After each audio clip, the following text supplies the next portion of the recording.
Bonsoir et bienvenue dans le cadre de ce Verbier Festival où je vous propose ce soir de prendre un peu de hauteur au propre comme au figuré, puisque c'est à 1500 mètres d'altitude que se déroule depuis 1994 ce rendez-vous devenu aussi incontournable qu'unique pour la musique classique, tant d'ailleurs pour le public que les musiciens.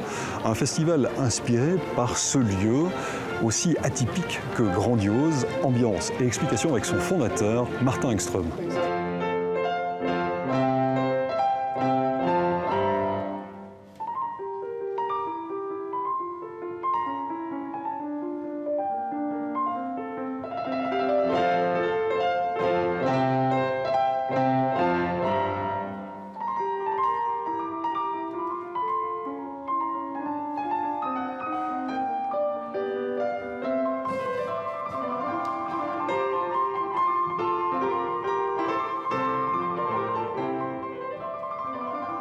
Pour moi, Verbier, c'est la magie, c'est une plateforme dans les Alpes. Vous savez, les Alpes, c'est souvent, on est caché entre deux montagnes dans une vallée. Verbier, c'est placé sur une plateforme ensoleillée, plein sud, on voit l'Italie à gauche, la France à droite. Et donc c'était l'idéal, la place idéale pour créer un festival de musique.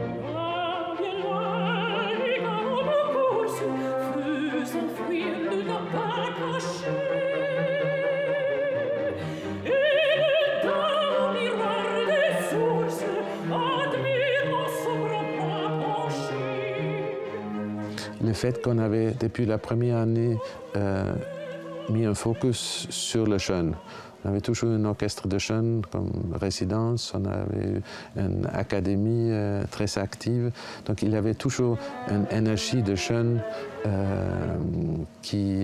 qu'on sentait omniprésente. Et le fait que les portes étaient ouvertes.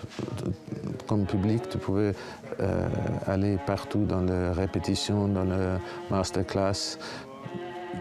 Donc, ce concept ici, avec le mélange entre la nature et la musique, et les grandes vedettes, et les jeunes, tout ce mélange fait la force.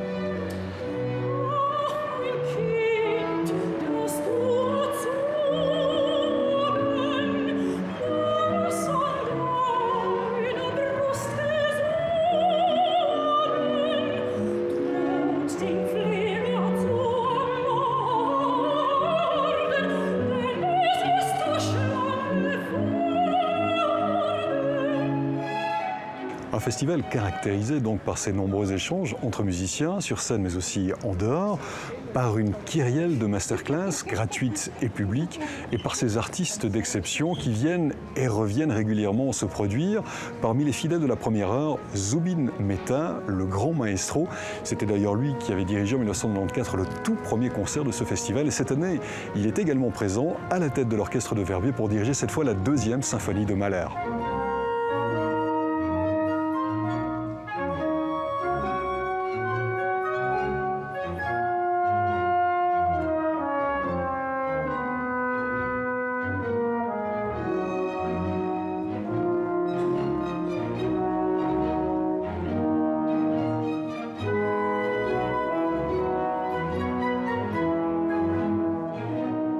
Pendant des années, on a fait ici un événement chaque année que tout le monde parle et tout le monde veut venir. Il n'y a jamais de place, il y a une atmosphère extraordinaire. Pas parce que Verbier a des vues extraordinaires naturellement et la nourriture est aussi fantastique ici. On mange tellement bien. Mais le niveau des artistes est tellement haut que le public, chaque année, a des choses, enfin, des concerts avec la musique de chambre, avec des étoiles qui jouent. La Philharmonique de Berlin, New York, Chicago, etc. veut toujours que ces artistes viennent comme solistes. Et ici, ils jouent ensemble la musique de chambre comme en famille. Et c'est extraordinaire. Et le public, naturellement, sait apprécier ça.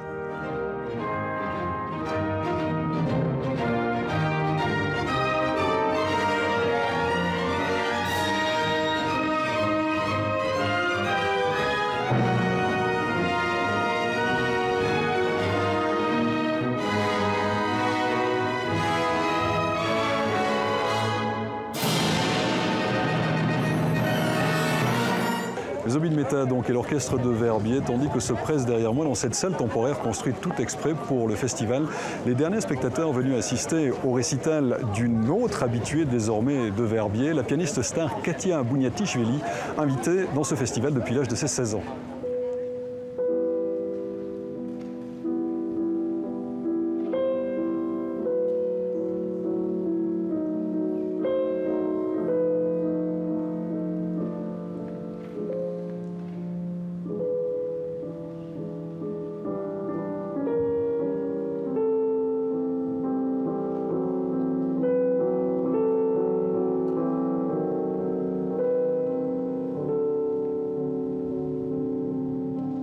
Je crois à ce festival, c'est assez particulier parce que dans les autres festivals, il y a beaucoup de très bons festivals, de très bonne qualité, mais quand j'arrive, je joue, je répare, je ne vois pas vraiment des autres artistes. Ici, on veut ou on ne veut pas, on déjeune quelque part, on se promène, on est dans les montagnes, dans la salle du concert, on voit tout le monde qui ont la place dans le milieu musical. Après, on peut aimer quelqu'un ou ne pas aimer quelqu'un, mais c'est les personnalités qui sont au sommet de la musique classique. Et il y a ce côté justement festif que Verbier a pu garder de premier jour. C'était très original à l'époque. Qu'on est tous ensemble, même si on ne veut pas des fois. Ça reste l'exclusivité de Verbier. Moi, personnellement, ça m'influence, même si je crois que je peux contrôler tout autour de moi. Finalement, il y a certaines choses qu'on est quand même influencé. Donc, personnellement, ça m'influence. Donc, du coup, j'imagine comme le jeu dépend de la personnalité. Beaucoup, j'imagine que le jeu est aussi influencé.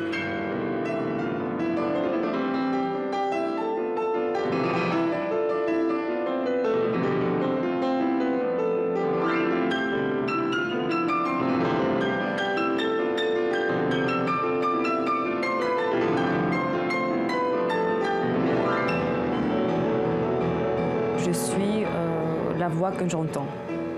Donc c'est la voix, pour les religieux, ça peut être quelque chose qu'on entend du ciel. Pour moi, c'est juste la voix que j'entends qui représente ma voix, donc mon individu, mon être sur cette terre.